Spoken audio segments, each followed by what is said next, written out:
सिरका हमें colon cancer, stomach cancer या माउथ अल्सर में मुब्तला कर सकता है। क्या आप ये बात जानते हैं? आज की वीडियो में हम जानेंगे कि ऐसा कौन सा सिरका है जो कि मुज़र सेहत है और हमें इन बीमारियों में मुब्तला कर रहा है, और कौन सा ऐसा सिरका है जिसके इस्तेमाल से हम क्या क्या फ़ायदे उठा सकते हैं। मैं हूँ गालिब आगा और आज हम बात करेंगे सिरके की अफादियत पर। हमारे रोज़मर्रा की ज़िंदगी में नॉर्मली अगर देखा जाए तो वाइट सिरका, जिसको हम सिंथेटिक सिरके के नाम से जानते हैं, हर घर में मौजूद होता है और तकरीबन चाइनीज़ की हर डिश में या नॉर्मल घरों में भी इस्तेमाल बहुत ज़्यादा हो रहा है। लेकिन क्या आप जानते हैं कि आज की तहकीक, आज साइंस ये कहती है कि सिंथेटिक सिरका जो कि सिट्रिक एसिड से बनता है नॉर्मली, वो कैंसर करवाने में एक बहुत ज़्यादा बड़ा रोल रखता है। ना सिर्फ ये कि वो स्टमक कैंसर कराता है, बल्कि कॉलन कैंसर की एक बहुत बड़ी वजह है जो कि हमारे रीजन में सिंथेटिक सिरका है।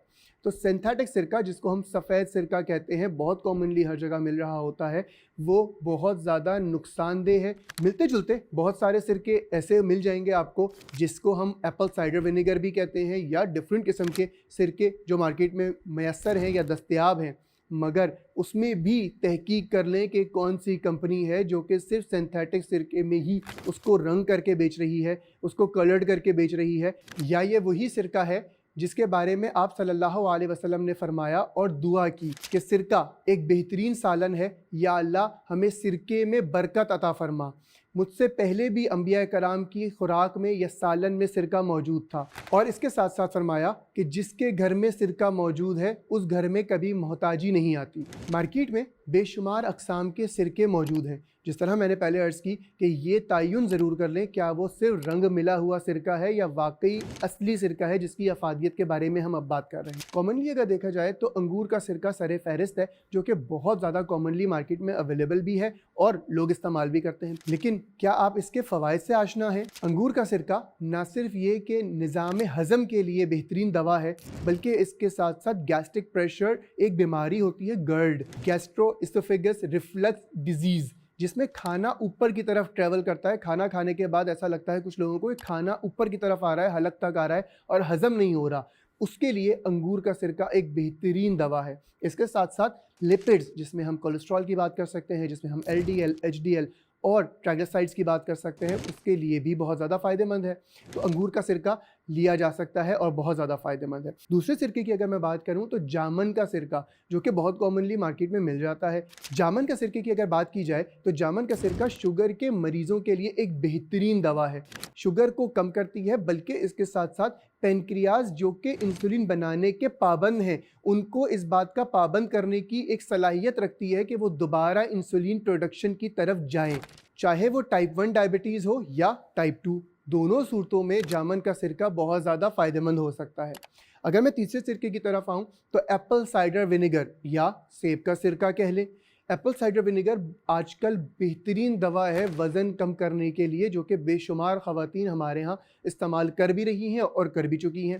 मेरी रिक्वेस्ट अपने मरीज़ों से हमेशा होती है कि इसको नहार मुँह इस्तेमाल ना किया जाए, बल्कि नाश्ते के 1 घंटे के बाद इस्तेमाल किया जाए, जो कि मेरे ख़्याल से फ़ायदे तो उतने ही देगा, लेकिन जो नुकसानात का सामना करना पड़ सकता है उससे बचाव हो जाएगा। अगर बात की जाए सेब के सिरके की, तो सेब का सिरका ना सिर्फ ये कि वज़न को कम करता है, बेली फैट को कम करता है, बल्कि इसके साथ साथ एक बेहतरीन दवा है दिल की तक़वियत के लिए भी, और इसके साथ साथ दिल की शरियानों में जो चर्बी जमा हो जाती है, आर्टरीज़ ब्लॉक हो जाती हैं, उसके लिए भी एक बेहतरीन दवा हो सकता है। लेकिन फिर कहूँगा कि नाश्ते के बाद इस्तेमाल किया जाए, या जिस तरह अहादीस में ज़िक्र है कि सिरके को सालन की तरह इस्तेमाल किया जाए, जैसे कि रोटी के ऊपर डालकर उस रोटी को ले लिया जाए, तो ये एक बेहतरीन सालन का काम भी करेगा और इसके साथ साथ एक बेहतरीन दवा का काम भी करेगा।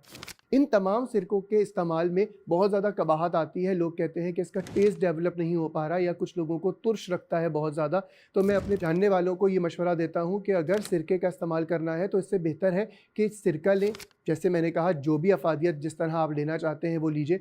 उसमें अदरक, उसमें लहसुन, उसमें प्याज काट के डालकर छोड़ दिए जाएं किसी शीशे के मर्तबान में या शीशे की बोतल में, और उसको 2 से 4 दिन बाद उस प्याज को या जो भी चीज़ आपने उसमें डाली है, जिसको हम नॉर्मली अरबिक पिकल या अरबियों का अचार कहते हैं, उस तरह बन जाएगा और इसको खाने के साथ इस्तेमाल अगर किया जाए तो सिरके की अफादियत भी मिल जाएगी, लेकिन उसका तुर्शपना जो कि शायद बहुत सारे लोगों को पसंद नहीं होता, उससे भी बचा जा सकता है। तो ये थे कुछ सिरके जिसके बारे में हमने बात की।